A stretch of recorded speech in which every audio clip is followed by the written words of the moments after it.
Ecofictologists, welcome back to my channel and to the very first proper episode of Spells and Specialists, where we use magic and stories to teach technical topics and communicate science. My name is Lovis and I like to nerd out about ecofiction, reading and writing it, and how it can be used as a science communication tool. And this is my co-host and fellow spellcaster, C.R. Rowanson. Hey, Clark. Hey, how's it going? So like Lovis said, I'm C.R. Rowanson, and I'm a little bit obsessed with magic systems. And I help storytellers of all kinds craft and repair magic systems and fantastical elements for their stories. And I'm excited about this. This is gonna be fun. This is going to be lots and lots of fun because we are super, super delighted to have with us today our first guest specialist. This is Dr. Moiya McTier. Welcome to the show. Thank you. I'm so happy to be here. And I love the name Spells and Specialists. So good. Yeah, we bandied around that a few options before we settled on one, but we took a poll, or Clark took a poll of some people, and they academics was the other high one, but yeah, that one would have been good too. Yeah, so many options. So many options, but Spells and Specialists, that's what stuck. That's what we're going with. But yes, welcome to the show. Do you want to introduce yourself briefly? Sure. I am Moiya McTier. I'm a doctor of astrophysics, a doctor of the universe, if you will. And I also have a background in folklore. So I use those two seemingly disparate fields, but they are more connected than one might think, to teach science, actually, a lot of it through fictional world building, which I do through my classes. I teach classes about how to build a world based on facts. I have a podcast called Exolore that's all about building and analyzing worlds based on facts. Clark has been on it. We built a magic system together, and I recently did a very fun, weird world building project where I wrote a book from the Milky Way galaxy's perspective. It's all about the galaxy's history and evolution, and coming up with a character, a personality, a voice for the Milky Way was one of the weirdest world building projects I've done to date. So yeah, that's who I am. That's what I've been up to. Well, I mean, that sets you up very well for what we're doing today, I think. Yes, good. If anybody watching, even if you stop this video partway through, do go listen to Exolore because it's fascinating. It is fantastic. It is fantastic. And, you know, credit where credit is due. It did play quite a big inspirational role into what we're doing here, which is also why Moiya is our guinea pig, our very first guest. We're so happy to have you here. Yes. Yay, me too. So really, this show is an excuse for us to just nerd out about cool things and to have guests on to teach us stuff we know very little about. But what we want to do in this session is to take what you do and use it as inspiration to create a magic system using the magic system blueprint that Clark has developed. Viewers, if you missed the introduction video to this, we'll link that down in the description. You'll get a lots more detail about what we're trying to do here and the tools that we're using to do so in that. But this, we're just gonna dive right in. The best place to start is just to pelt you with lots and lots of questions, I think. So get those creative juices flowing, if that sounds good with you. Mm-hmm. I think a good place to start is just to ask you, Moiya, to tell us a bit about yourself and what you do. How does one become both an astrophysicist and a folklorist? I mean, that's an unusual combination. Yeah, it is an unusual combination. And I got here by being bad at making decisions. I was excellent. Yeah, I was in college. It was my sophomore year. Someone dragged me to my first ever astronomy class. Before that, I wasn't at all interested in studying space. But by the end of that fated semester, I guess, I had fallen in love with space. But I had also fallen in love with the folklore classes that I had been taking. And I was always such a fantasy nerd growing up. You could not find me without a fantasy book in my hands anywhere I went. And so I didn't want to give either one of them up. And I pulled some strategic persuasion moves. And I went to the heads of both departments, and I eventually convinced them to let me study both fields. And Nice. the rest is history. Since then, I guess I've just been trying to justify my refusal to choose. And I think I have managed to create something pretty cool for myself. So after undergrad, I went to grad school to get my PhD in astronomy. It seemed more reasonable and practical than going and pursuing a higher degree in folklore, just because there are fewer programs that give you a PhD in folklore in the US. And as a PhD student in astronomy, I studied the galactic habitable zone. So basically that answers the question, if there are aliens in the Milky Way galaxy, where should they be based on the different conditions that you would find in different parts of the galaxy? But to do that, I had to understand how stars are moving around the galaxy, how stars and planets form, the different conditions that you can find on a planet that might make it more or less suitable for life. So I had to learn a lot of space stuff, and I want to share it. And we want you to share it as Yes. well. Awesome.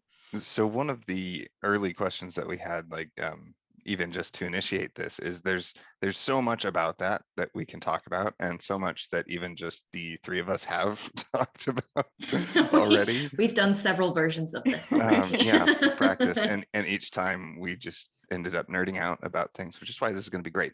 But anyway, Yes. part of that was we wanted to kind of identify some main topics that you wanted to communicate, either things that are a little more complicated and harder for people to pick up, or things that you think are just sort of fundamental and really important to the area. Ooh, yeah. Something that I haven't explored much on my podcast or in other previous conversations that we've had around this project is the formation of stars and planets, which is like a natural byproduct of the formation of stars. And really that has to do with gravity. how gravity pulls things together and makes things clump and stick together and forces these orbits around massive bodies that have their own gravitational pull. I think that's a great starting point. I think we can just, I think we can work with that. We can definitely work with that. Yes, gravity. So I'm going to dive in with a very basic question, because if you have gravity pulling things in, where does where does it start? Like, yeah. what is the thing that starts pulling everything in? Yeah. Interesting. And how is that formed? Yeah. So gravity is always acting on anything that has mass. And because all of the material in the universe has mass, gravity is pulling in different directions all the time. But what starts that initial contraction with star formation? Actually, let me start over. Star formation starts with a big cloud of gas. And because every part of that cloud of gas has mass, it also has a gravitational pull. So gravity is acting in all directions in this big cloud of gas. But to get that initial contraction, there has to be some sort of inciting incident. And there are plenty of things that could be, but what you need to have happen is that the gas cloud needs to cool down. Because if it's too hot, then it's not going to be able to contract to form a star, or thousands of stars, depending on the size of the gas cloud. So you need the gas to cool down. You need some inciting incident to change the distribution of matter in this cloud, and that will start it collapsing. Maybe it's some wind blown off by a star that already exists, or maybe it's because something moves through the gas cloud, but something happens to make it contract as long as it's cool enough. And then once it contracts, the gravity, the dominant source of gravity, is going to be coming from whatever is the most massive. And because you can think of gravity as like a pit, the most massive thing is going to fall towards the center. So that means that all of the gravitational falling will be directed towards the center of this cloud. I want to back up to something, because it's cool. And So you had mentioned wind from a star, which we may have a number of people who are like, well, you can't have wind in space. So can you explain a little bit about solar winds, just in a nutshell? Because they're cool. Absolutely. Oh, they're so cool. Stars are giving off things all the time. We know that they're giving off light because we can see them. We know that stars are giving off heat because we can feel the warmth from our sun, but they're also giving off charged particles. And it's not an actual wind like you would feel here on Earth, because wind here on Earth in our atmosphere is caused by the differences in temperature of air, air moving from hot to cold. But in space, it's that these charged particles are actively being emitted and thrown off by the sun and by other stars like it. So that force, that barrage of charged particles makes something that feels like a wind, even though it doesn't work in the same way as wind here on Earth. Can I also just say that I think it's cool you call it an inciting incident? Yeah. Which is a very literary term. Oh, I guess so. Yeah. Oh, I assumed see you were it doing in that on every purpose. outline of a story. What is the inciting incident? It really was not on purpose, but it's perfect. I love it. I love that you're already thinking like a storyteller. I mean, always. Always. It's just you do it subconsciously. It's just so in there. So the cloud has to cool down enough. I'm assuming that so the matter can actually start taking a solid state.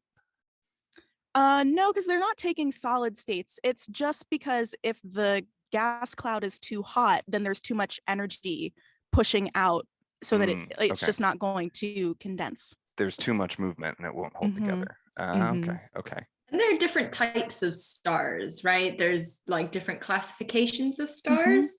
So is the process different for these classifications of stars, or is it just because all of these particles have formed in different ways by chance, or because of this thing that has passed through the cloud of gas? Ooh, that's a great question. And what is the rest of the process is the other question I have. Explain everything to us. What is astrophysics? What is space? So all stars are pretty much born or formed in the same way. We say things like stars being born and stars dying in astronomy because we love to anthropomorphize things, but we don't need to say that. So stars form pretty much in the same way. But you're right, Lovis, that there are all different types of stars, but the main difference between them is their mass. So they all form in the same process, but then once the star is formed, it has a mass, and that basically determines the rest of its life and what it's going to look like. Right. And we actually aren't totally sure what makes a gas cloud form a star that's low mass versus high mass. For example, we have this thing in astronomy called the initial mass function. So we have studied populations of stars, and we have an understanding of the distribution of masses. There are many more low mass stars than there are high mass stars, but we aren't totally sure why. And even more interestingly, we aren't sure if that function is the same in all parts of the universe. I love that you call it a population of stars. This is like your field and my field. They're so close. Yeah, there's a lot of connection. We talk about birth and death and populations, and you have function. You're studying population dynamics of stars, and I love it because that's what I do with fish. Absolutely. Yeah, I'm sure that astronomy has borrowed a lot from ecology and biology. Or the other way around. The two.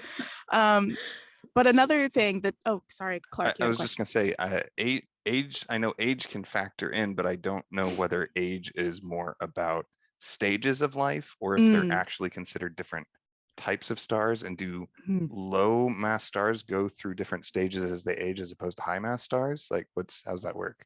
Yes. Okay. Yes. There's a lot here. So let me go through the life cycle of a star. And I'm going to be doing this in general terms because the life cycle of a star depends on its mass. But generally, it starts with a big gas cloud that condenses because of some inciting incident. And then it doesn't start fusing hydrogen into helium in its core right away. And that really is what makes a star, is if it's fusing elements in its core, especially hydrogen into helium. That's what we're mostly interested in.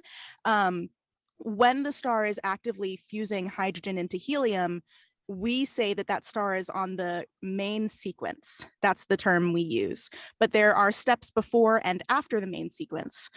So after the main sequence, once the star has stopped fusing hydrogen into helium, it will take a bunch of different paths that are determined by its mass. And there's this graph that we use called the Hertzsprung-Russell diagram that shows all of these different evolutionary tracks for different types of stars according to their mass, which is really cool. And there's some actually very beautiful HR diagrams out there that people have turned into art. So I recommend looking that up. But the age is interesting, Clark, because stars of different ages will behave differently. So even if you just look at stars that all have the same mass, so let's focus in on stars that are about as massive as our sun. A 1 billion year old solar mass star will behave differently than a 8 billion year old solar mass star, because they will have gone through different processes internally. Over time, the star will be fusing more and more elements. It will eventually get to heavier elements that it's fusing, all the way up to iron. And then after iron, the process that makes nuclear fusion happen, the iron atoms are actually too big to fuse in those regular processes. So iron is the heaviest element you can fuse in a star like the sun. And yes, so stars will behave differently over the course of their lifetimes. There's also this really interesting thing. I'm just all scattered because there's like things are popping into my brain. Finding the age of a star is really difficult. There are so many different methods that astronomers have used to try and find ages of stars, and one of them is called gyrochronology. And to do that, you have to measure how fast a star is rotating. I think this only works for stars that are as massive as the sun or less massive. But as the star ages, it will slow down in its rotation. So you can essentially figure out how old the star is by measuring how quickly it's rotating. So that's one interesting thing about the ages of stars. Another interesting thing, if we're going back to their formation and their age, is that stars are going to be made up of different materials depending on when they were formed in the timeline of the galaxy. Because stars are constantly creating elements in their cores, when they quote unquote die, when they reach the end of their main sequence lifespan, some stars, especially the massive ones, will explode as supernovae. And so those explosions will take all of the elements that the star made in its core and throw them out into what we call the interstellar medium, the space between stars. So over time, the galaxy is creating more heavy elements like carbon, nitrogen, oxygen, all the way up to iron. And then new stars are being formed from that material. So over time, the composition of stars is actually changing. And we call these different populations. So there's, it's confusing actually. Pop 1 is not the first generation of stars, it's the most recent. So Pop 1 stars have the most heavy elements inside them. Pop 3 stars, which would have been the stars that formed very early on when the universe and the galaxy were mostly hydrogen and helium, those have the fewest heavy elements inside them. And could these supernovae from a dying star, could those be the inciting incidents for other gas clouds? Like that could be the thing that passes through or that, you know, blows through another gas cloud? Absolutely. When supernova explosions happen, and these only happen at the end of massive stars' lifetimes, our sun is not massive enough to go supernova. It's just shy of the cutoff.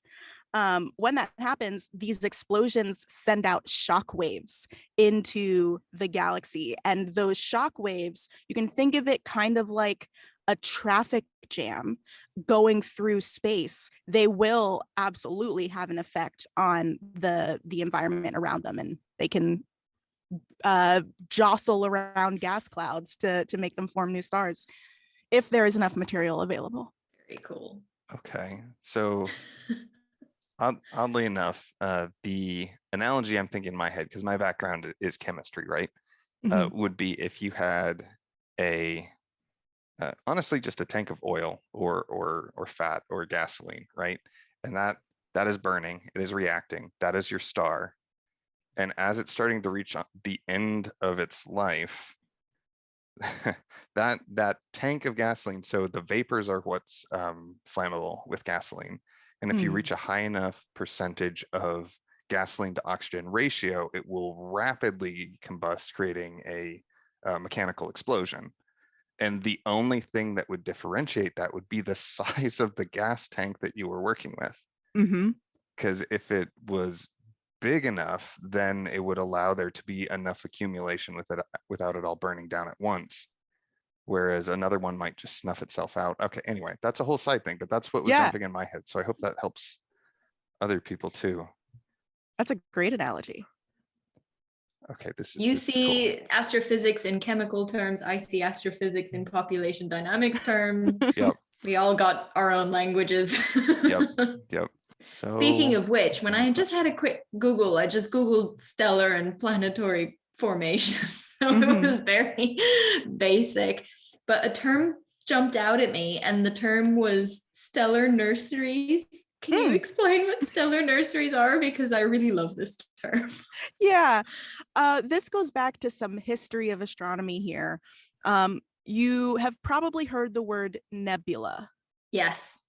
So nebula has had a lot of different meanings over the years. At first, when we were just looking at the sky and we didn't even know there were other galaxies yet, nebula meant a fuzzy patch of light in the sky. And now we use it to mean a big cloud of gas out in space, especially one where a star has recently had a big moment in its life. Like if a star has gone supernova, it's sending out this shockwave. But even before that happens, for a star like our sun, these stars puff up into giant forms of themselves and they shed their outer layers. They lose mass, and those outer layers are kind of just like stuck there because there's no wind in space. There's not a lot to move it around. So these big clouds of stellar material are called nebulae now. And then when that star does go supernova, the shockwave can move that nebulous material. And in the past, we thought that that stars were formed in these nebulae. And now we understand that these nebulae form actually at the end of stars' lifetimes. Okay, and so nebulae. So stellar nursery would be like, because we called it a stellar nursery because we thought that's where stars were born. Oh, okay. Okay. Okay, so it's kind of an outdated term for how we used to think nebulae functioned. Yeah. And now, so it used to be stellar nursery, and now it's like a stellar cemetery. like a stellar nursery home, like a nursing home. It's a nursing home instead of a nursery. Yeah. I like that. Yeah, because the stars haven't died yet. I like that.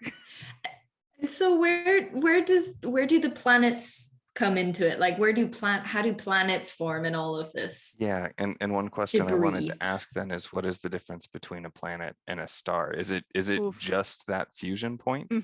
Yes. I'm going to answer Clark's question first. So it is the fusion point. There is this astronomical body called a brown dwarf, and a lot of astronomers think of that as the link in the chain between planets and stars.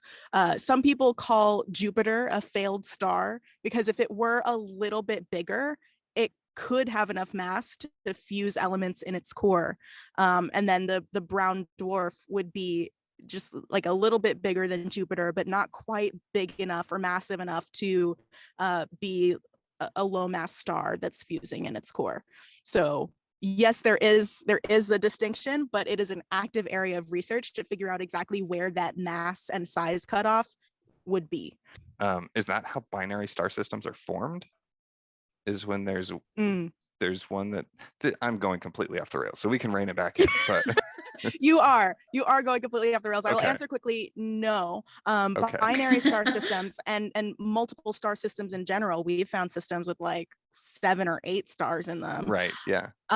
Those happen because most stars aren't born alone. Most stars are in these binary or triple pairs because stars are born in batches. Yeah, in a litter, exactly. They've all got siblings. Interesting. Okay. Our sun is kind of weird in that it doesn't have a binary companion, although some astronomers think that it used to, and that a hypothetical binary companion that the sun used to have has been named Nemesis. How dramatic. I know. Okay, so that is not how binary stars form.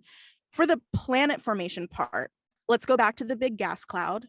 There's a cooling effect, there is an inciting incident, and then a baby star is formed. But it doesn't take all of the material that collapses to form the star. There's stuff left over. And so what you see around a baby little protostar is a disk of material like dust, maybe a few little pebbles. Over millions of years, like up to 10 million years, those little dust particles and pebbles will collide with each other and build up eventually into planets. Okay, I was going to ask about what timescales we were talking about here. We're talking tens of millions of years here. Right? Up to 10 million years. And it can also take a couple million years for the star itself to form and start fusing hydrogen. Different stars will live different amounts of time. So the low mass stars live the longest lives. We've actually never seen a low mass star. The lowest mass is called an M-type star in the classification system we use. We've never seen one of them die or stop fusing hydrogen because they can fuse for like 1 trillion years. And the universe isn't even 14 billion years old yet. So the low mass stars live a real long time. And the high mass stars, the highest mass classification is called O-type stars. Some of them only live for about 10 million years. So you actually don't find many planets around the highest mass stars because they just don't live long enough for the planet formation process to really take hold. It's not impossible, but I don't think we've found any. And that makes perfect sense with the low mass ones living the longest, because again, quick chemistry lesson, because I'm here. I was just about to ask this, so I'm so glad you jumped in. So that it comes down to reaction speed and scaling. Scaling and reaction speed are not linear in chemistry. And if you look through history, that has actually caused a lot of problems anytime that something new is formed and they start trying to scale it up in production. Because what was safe to produce on, say, a pound scale may not be safe to produce on 100-pound scale, because the way that the heat transfer and stuff works through the material no longer works the same. So with the stars, since you have a larger mass, it's harder for heat to escape, for one, which means the center is going to continue to get hotter and hotter and hotter. Whereas if you have like a little ball bearing that's heated up, it will radiate off its energy fairly quickly. Whereas if you have a bowling ball sized piece of steel heated to the same temperature, it will take longer to cool. So that's one thing. And the hotter something gets, the faster the reactions occur. Because when Moiya talked about the cloud cooling so that they had less energy and would stick together, the higher energy the particles have, the more likely they are to collide. And the more collisions that happen, the more likely you have to have a successful chemical reaction. So they have more mass, but they are going to be going through the fusion reactions. I don't know how many times faster than the low mass stars, but they're going to be doing the reactions on orders of magnitude higher. So even though they start with much, much more mass, they will end up reacting all of it sooner. Boy, I've been waiting to jump in. I can see your face. Your face is like, Oh, Yes. Yes to everything you said, Clark. We in astronomy typically think about this in terms of the density and the pressure inside the core of the star.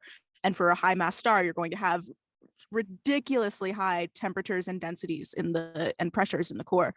But when you started talking about heat transfer, I got very excited because different types of stars have different internal structures that transfer heat differently. So a low mass star, an M-type star, does, I think this is correct. I wrote a chapter about this in the book, so I learned a lot about this for one of the chapters, and I think I'm gonna say it right. Low mass M-type stars transfer all of their heat through convection. So if you remember back to maybe high school physics, there are 3 different ways to transfer heat. There's convection, which is when there's like fluids that can transfer Motion. heat by motion. Yeah. Yeah, you have fluids moving past one another.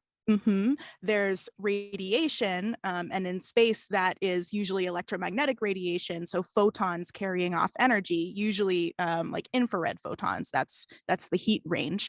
And then there is what's Conduction. Conduction. Thank you. Oh. Conduction doesn't really do much in stars because there's not solid stuff in contact with each other. So heat transfer in stars is through radiation and convection. But these stars have different layers, and different types of stars have different orders of layers. So M-type stars are fully convective. Stars like the sun have, I'm going to forget it, but there's like a convective layer inside followed by a radiative layer, a radiation layer.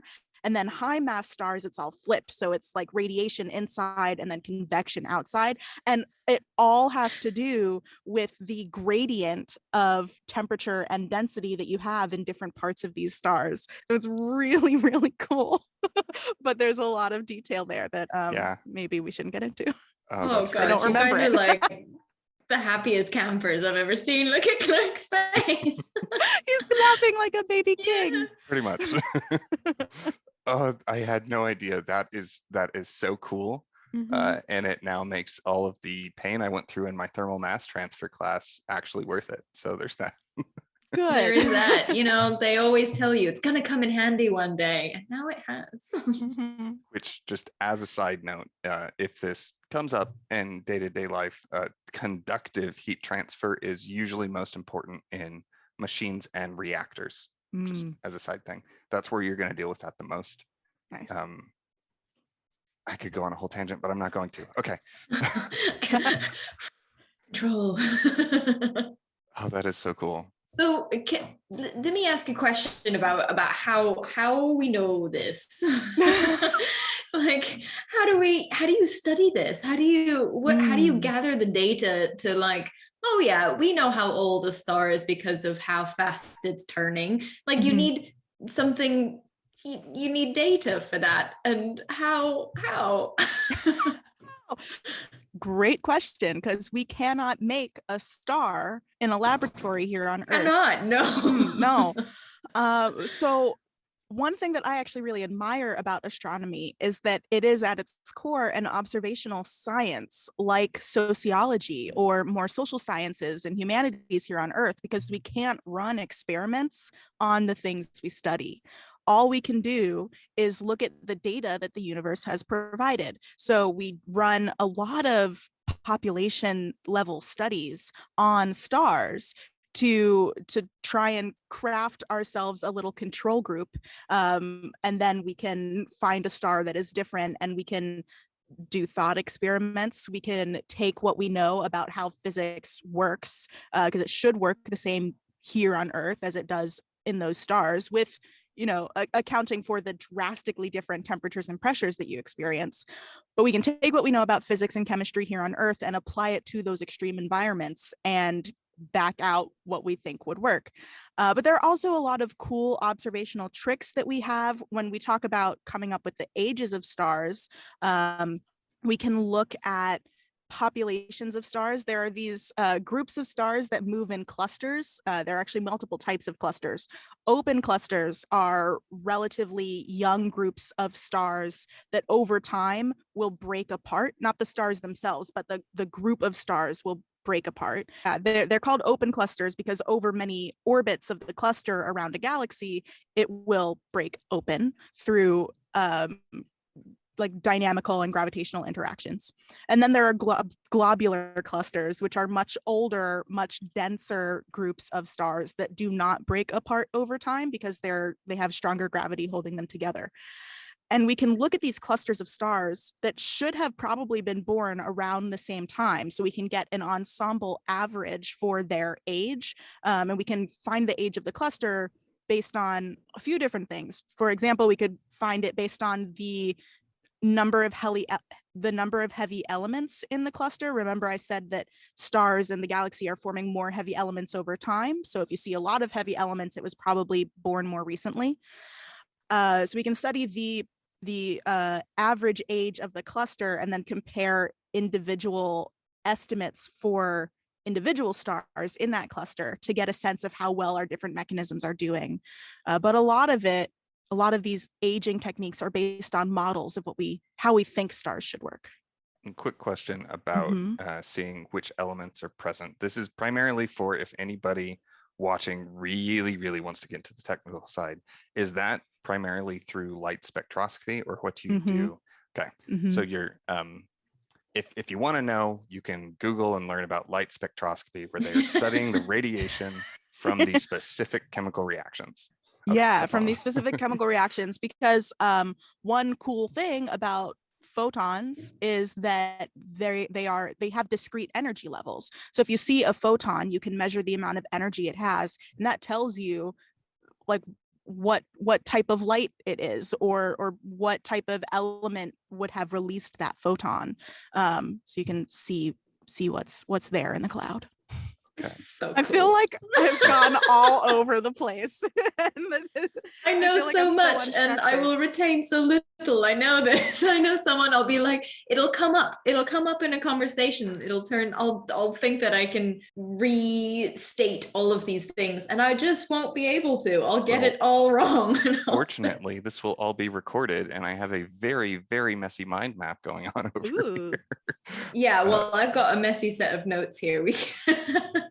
I'll just carry this around with me. So so many questions. We could keep digging into this like forever. I think that's really the problem with having Lovis and I do this, is we will just keep asking questions like forever. Because we're nerds. So, oh boy. Okay. I don't really want to rein it in, but I feel like we should a little bit. I feel like we need to. Because I can feel myself on the slippery slope here. There are so many, because I think we've covered, like you say, we've gone all over the place, and probably in terms of the level of detail that you could go to, this has been fairly, high level, like scratching the surface of what we could talk about. But that's probably a good place to be as a starting point. So we could transition into the next portion where we start getting the creativity going a little bit. Well, so what I wanted to ask is we have all of this information, which is super cool because of what I have been doing with my own metaphors with crystals and crystalline structures. I now just see stars as giant thermal crystals, but that's a whole different thing. I mean, writing that down. So, could be right. What are of everything we have talked about, what are like the three main things that if somebody were to write a book, or you were to write a book of what we were covering, what are like the three main things that you would want to communicate and teach through this magic system and story we're going to develop? Yeah. I know. What are your three favorite things? Three favorite things, yeah. Okay. Well, I'll start with, when people ask me, oh, what's your favorite space fact about stars? This is what I say most of the time. I love that you can look at a newborn star and measure its mass and then basically predict how the rest of its life is going to go with very little uncertainty. It just makes me so happy. That is very cool. Yeah, it's like very so predictive in a way, clairvoyant almost. clairvoyance. Dropping some terms. I know how to spell that. So that was one. I don't know. Was there anything that jumped out at you? Anything that you thought was really interesting that you'd want to explore more? Clark is trying to choose between 10 different favorite Yes, things. I'm trying to distill these things down. Because I want to just take everything that we have done and like pour it all into a magic system, but that will be like an unnecessarily complicated and convoluted magic system, which I would love to deal with, but would not work for everybody. I think the big things that I'm hearing as we're talking about all of this is the set life cycle and what that looks like. So like if we were going to teach something, would be like that there is a set life cycle, and teaching the generalities of that those life cycles. And the other part of that, I think, would be the low mass, high mass. Kind of have to have that because those are the two main divergences, right? Main point of divergence. Would you agree with those, Moiya? Would you think that those are important things to teach? Yeah, for sure. I'm trying to figure out if there are other important distinctions for stars, and mass is definitely the biggest. But maybe age, like maybe when in the galaxy's lifetime it was born, because that, well, really I'm thinking about the amount of heavy elements inside the star. We call that the metallicity of the star. I like that. It sounds like the main three things that would be important to teach, from which we could branch off in any number of directions we wanted, would be the basics of the set life cycle, the concepts of high mass, low mass, and metallicity. Yes, cool. Okay, so we have our three main little take-home messages. Yeah. So that is all for this episode of this part of the episode of Spells and Specialists. Thank you so much, Moiya, for joining us today and for being our guinea pig for this session. Where can viewers find more information about you and your work and your book and your podcast and all of the many, many things that you do? Yes, here's my list of links. No, you can find basically amazing. They will all be in the description. But. Okay, cool. Then I won't spell anything out, but you can find me on Twitter. I'm pretty active there at GoAstroMo. And my pinned tweet is the link to my book where you can pre-order it. Yeah, because I'm not going to give you like a link to go follow, but it's called The Milky Way, an Autobiography of Our Galaxy. It's coming out in August of 2022. I'm very excited. You can pre-order it now, and I hope you do. And you can listen to Exolore wherever you get your podcasts, or find it on social media at ExolorPod. It's EXOLORE. Love it. And if you are ever struggling with ideas about your own world or anything, go listen to Exolore for a little bit. Yes. You'll get more ideas. Yes, you 100% will. And you'll learn something, which is, the best part, right? That's the goal. Yeah, to learn, have fun, and be inspired, get those creative juices flowing. Exactly. And that is all from us for this part. Head over to Clark's channel, The Magic Engineer, for part 2, and we will see you next week, Ecofictologists.